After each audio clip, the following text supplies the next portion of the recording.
Well, hey, oh yeah, I upload videos onto YouTube, but they're normally the videos that I film and edit. But this is going to be a video about this and that. This is the Sony RX10 Mark II mental camera. This is the Sony A7R Mark II. Right, where do I start?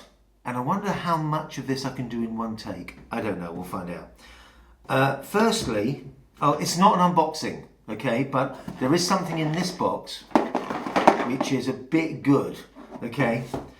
Right, I don't know where to start. Right, okay. RX10 Mark II. I had an RX10 and I didn't use it for very long and recorded a concert with it and thought, it's okay. It was all right. This, it's just insane for what it can do. I've been to a couple of weddings and I've used them all at weddings. I usually turn up with my A99s, all right? And I have some Sony video cameras as well, this is actually being shot on because it's easier. Right, firstly this thing. I always put plates on because it slightly protects it and I can just go clunk straight into any tripod or a framework I want to use, because I often put these into a system which is a framework, so it's even steadier. Okay, couple of things about this. Firstly, its startup time is very, very fast. I've got it switched to plain memories at the moment because I'll talk about that now. Plain memories. Okay, you can pop this somewhere remote and manipulate it and use it from your smartphone. Unbelievable. I thought, right, let's test it. So I put it on my windowsill upstairs, and I'm lucky, I live opposite a park. So I put it on the windowsill, walked into the park and recorded myself manipulating it. So in other words, being able to remotely zoom in and out and also remotely control its compensation, aperture compensation. It's instant, probably about less than a quarter of a second delay. It's phenomenal, and obviously you can see on your smartphone screen what you're doing. Amazing. Okay, it did something I didn't expect. I turned up at a friend's wedding and I thought, I won't shoot on my usual Sony video cameras. I'll shoot the wedding video on this. So I plugged in headphones and a microphone. Now the mic, I actually have a system where, in fact, I'm going to just pause this because I'm going to get something, because this will explain. So I'm just going to pause it. Audio. Okay, so I had an old bit, what they called a beach box thing, which is here, which is really cool because you can put XLR in. Hopefully you can see this if I twist it around like that. So you can chuck XLR into it. You can go line or mic. So you can put a decent mic somewhere, even radio mics. There's no phantom power on this one, but it means you can plug this straight into your RX10 or the other nice camera I'm going to tell you about in a minute. Okay, so I did this wedding, remote microphone, plugged it in here, and the sound was awesome. You can monitor it with headphones, and also on the screen you've actually got VU meters, which is really, really helpful, and you can control it. You can control the audio that's coming in. Brilliant. Okay, I'm trying to really scoot across what this thing can do without getting too techie. All right, super slow motion. Right, I owned an FS700 which cost me about 8,000 quid. 3 years ago. I sold that because I found out this thing was coming out. It does 4K. If you're wondering what does this 4K thing mean, I don't want to go too techie, but it's twice as good as 1080, which is your usual HD. Yes, it does that. The file size are enormous. It records straight onto your memory card. You need a fast card, okay? So remember that. You can't put an £8 card in there. It just won't read and write quick enough. Okay, so I was talking about super slow motion.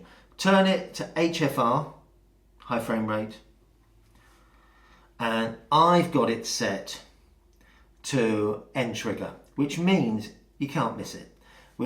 So you set it up and let the action go. When you're happy with that action happening, you then press the record button and it will record the previous, that's going backwards, the previous few seconds. So if it's typical, like if you're doing a wedding and it's confetti, you're not going to miss it, because after it's happened, you hit record and it records it backwards. And it's really, really good slow motion. Okay, I've only used the 250 frames a second at the moment because when I had my FS700, I did loads of experiments with different speeds, and for daily life stuff, people jumping, etc., anything more than 250 is just too slow. One thing this does, I didn't realise, is whilst I was filming this wedding and I was filming the speeches, I don't want a tripod, it was taking stills at the same time as recording HD video. Now that is a game changer. I know that people always use this phrase, game changer. That is, the stills are absolutely brilliant. And if you're not going to blow the stills up to like 2016, they're just fantastic. So it's taking 17 megapixel stills whilst it's filming. So that's not what we used to do, and that is create a bitmap off the timeline from that 1080 frame. No, this is actually recording stills at the same time. Now, the weird thing is, and I haven't got my head around how this is doing it yet, you can override an automatic dual record, which has in the menu, by hitting take a picture. Okay? But you can set up in the menu system dual record so it does it. And it seems to do it randomly. But the random stuff is really good. Which is just, I'm very, very impressed. I'm impressed with the video quality. And of course, you've got this wonderful lens, the Carl Zeiss lens, which is 2.8, right the way through, from what's equal to 24 to 200. It's all you need. It's just phenomenal. And for the price, here in the UK, I paid £1,200. The £1,200. It does everything you need it to do. So that's super slow motion, 4K if you really need the 4K. The video quality is insane. One of the lovely features I like about it is an old schooly thing, and that is the aperture ring is actually round the lens. So fixed lens, because it's a bridge camera. So this aperture ring is there, just like anybody who's as old as me will remember all your lenses. You worked it like that instead of working from your rings here or at the back. So whilst you're using that, you change if you're on aperture priority or manual, you change the speed shutter at the back here. For an amateur, it's just great. Yeah, and for somebody who understands how things work, it's also completely brilliant. So For the money, it's bonkers. Assignable buttons, so I have them assigned to things that I personally like. So you have a couple of assignable buttons, one on the top, one at the back. The display's great. The viewfinder is completely brilliant. So I love it. And I don't love it because I bought it, because I bought the RX10, first one, played with it, and I thought, actually, it's not quite good enough for what I want. This is a massive improvement. Okay, so that was the RX10 Mark II. I suppose, should I do 2 videos? Oh no, you're probably going to watch this. Okay, so pop this over here. The reason why I bought this box is there's something in it that I'm going to show you. This thing. It's something else that's actually in the box that comes with this. Alright, I bought the body only. Okay, so that's the A7R Mark II, body only. Because I've got loads of contact lenses. Okay, so I've got a load of this stuff, which are manual lenses, and they're very old, from the 80s, and they take just gorgeous pictures. The adapter, they're about £12 on eBay. So because it's basically a hole. There's no electronics in there. It's just this hole that extends it and makes it attach nicely. So, but of course, if I'm doing this is great for portraits, having all these lenses you can put on. I'm going to show you a picture that I took with Dad at a wedding a few days ago. This is a 135mm 2.8 Carl Zeiss contacts. It's unbelievable. Just, I'll show it to you now. Okay. Right, I didn't buy the lens that you can get, because I've got lots of Sony nice lenses, like the 24 to 70 and the 70 to 400. Okay, so I wanted to use them on this. So I was going to buy an LEA4 and didn't buy it because the LEA4 does a similar thing to the LEA2, and that is when you go to video, your maximum aperture becomes to 3.5. And I thought, oh, what's the point of having a nice fast lens like this and then dropping to 3.5? So I bought an LAEA3 because, once again, it's just a hole with electronics. Now, I made a bit of a mistake, because when you go into, this important bit, when you go into video mode, there's no autofocus with the LAEA3. So if you want to autofocus, you need to get the LAEA4. The LAEA4, that one also has a little it has a little dongle inside it, so that if you have older lenses, it's got a screwy thing to make the mechanical lens focus. Whereas this one, the LAEA3, doesn't, because I thought I didn't need it, because all my lenses are they focus in here, not with the body. All right, so that was the only thing I didn't like. So it looks like I'm going to have to go and buy an LAEA4.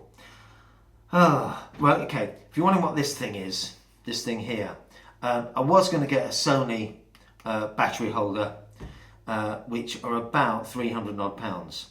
Whereas this thing, a Miki on internet, is about £38, and you get a remote with it as well, and it does the same job. Everything works. You switch it on and all the buttons work. You've even got an assignable button, which I use, and it works. The pictures I've taken of this are absolutely phenomenal. One of the game-changing items of this camera is its steady shot, and it works. I can put a long lens on this and hold it at the 20th of a second because of the 5-axis steady shot. So in other words, the sensor is suspended, and not only does pitch and yaw, it goes that way and that way as well. So it is unbelievable for keeping those long shots steady. On the video, even though I have to use it manual focus, the steady shot is fantastic. The image quality is insane. Once again, this you can use remotely on your smartphone by using the Play Memories app. I've tested it, it works completely brilliantly. Obviously you can't remotely zoom because you haven't got a system that will zoom like you can zoom with the RX10, but you can change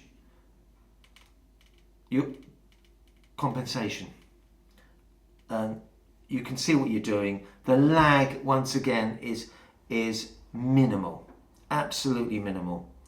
I'm probably going to put this on a crane and use it that way. Right, now, remember I was saying that there's something in this box I wanted to show you. It's a little item that's bloody clever. And so I've opened the box, which this wasn't going to be a box opener. So this little item is that. So, one of the other things you get with this, which is really good, is 2 batteries and a charger. You know, these other cameras you got from Sony, you didn't get a charger, which is a real pain because you had to plug the cable into the camera to charge it. Well, when you're on the go, you don't want to do that. So you get 2 batteries and a charger. Okay, this thing I'm really happy that. Is that? What's this?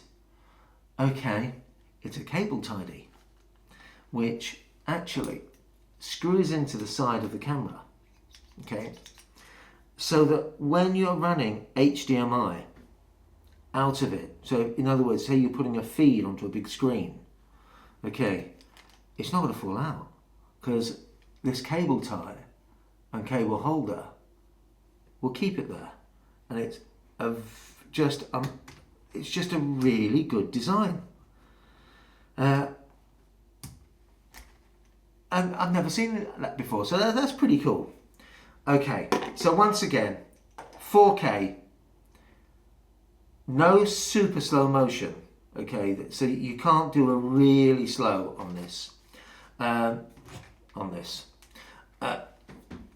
Image stabilization, audio's great. Oh, one of the little tricks I do, I always take off. On here, you've got these little triangle things that you put your strap on, and they make a horrendous noise. Okay, so if you're using these for video, here I'll show you one on the A99. There. Okay, if you're using them for video, they go tinkly, tinkly, tinkly. Just awful. Okay, so I always take them off. They're just rubbish because I never use straps because I use these things. Okay, the spider belt mounts because that's the easiest way. Okay, one of the good things, I'm sorry I'm switching, but I just remembered. Remember I was telling you I use this for video to shoot a wedding. One of the problems with the old Sony DSLRs is, and I've had them all, they overheat. Except that doesn't. The A99 does not overheat. Okay, and I'm thinking, is this going to overheat? I was doing these speeches, and the speeches were running well over an hour. Yes, you've got to stop and start after 29 minutes. And I'm thinking, is this thing going to overheat? Firstly, the battery people are moaning about them. Yeah, they don't last as long as the bigger batteries, but you know, you charge them correctly, you're going to get over an hour out of that, which is okay. And they're not expensive batteries, so that's fine. All right, I'm thinking, is this going to overheat? So all I did was I pulled this, the display away, because the back this part here gets hot. So I pulled it away, it did not overheat. So I was recording constantly for over an hour and 20 minutes. Perfect. Whereas the earlier Sonys, they would record about 20 minutes and then go, I've had enough, I'm too hot. So I'm just loving them. I really, really love them. Image quality. So there it is, 4K, lots of assignable buttons, which is very useful when you're using other lenses, okay, because you need to have the focus help. So just to give you an idea how simple this is, adapter, line them up, pop them on. Can you see this? I don't know. Pop it on, and you're away. Okay, but of course it's a manual lens, so love the aperture ring here, of course. But I've assigned the buttons, so I've got focus assist, which you can zoom in, check your focus. I've got it assigned on a button, so I go boom, in, focus, check, take the picture. It does everything brilliantly, absolutely brilliantly. And once again, the startup is, you turn it on and it's ready. It's instant. So I just love them. So there you go. I did this in almost one take. If I didn't have to go and get that. So if I didn't have to pop out the room and get that, I would have done this in one take. So this is the first time I've put anything on YouTube where I'm actually talking to you. But I hope that makes a bit of sense. If you want to ask me any questions, yeah, you know what to do. Ask down there. If you want to see any of my stills, I've got a website which is vanmartin.net. So have a look at some of the stills. I'll be putting some stuff on from this. And I've got a Facebook page as well. Oh! These things. Okay. I was going, but I thought I mentioned these. Right. They're a great design because they do things like that, which is just brilliant. But Sony, get your act together. They overheat. So, you know, anybody who's a professional is doing weddings, especially weddings that I do, because I do mainly Asian weddings. So you're shooting so many pictures so quickly. By Asian, the guys in the US know Asian as what we call in the UK Oriental, Asian, Indian, Pakistani, Bangladeshi, which are big, and there's 2,000 people, so I'm taking a lot of pictures. Overheats, just rubbish. Love the design that you can move it like that, okay, but rubbish. Doesn't overheat. Okay, does not overheat. This is great. Little Nissan i40. I've got 3 of them. They've got the clever connector on. Even got a video light on, which is rubbish. But this obviously works on all Sony with the clever connectors. Not expensive. About £140, £135 in the UK. Use these. Great little kiss. They're very easily controllable, so you can turn them down. Okay, they work remotely as well. So if you put one on, you can have another one, fire it off. You can create gorgeous stuff. So Sony, get your act together for your bloody flash guns. They're just rubbish because they overheat. Okay, and I think that's it. Love them both. Just great cameras. I'm gonna get another one of them because they're just that good. So A99, oh, you know, sorry, obviously full frame, not full frame, 1-inch sensor. And for those of you who don't, I know I was going ages ago, but never mind. For those of you who don't get what all this sensor size is,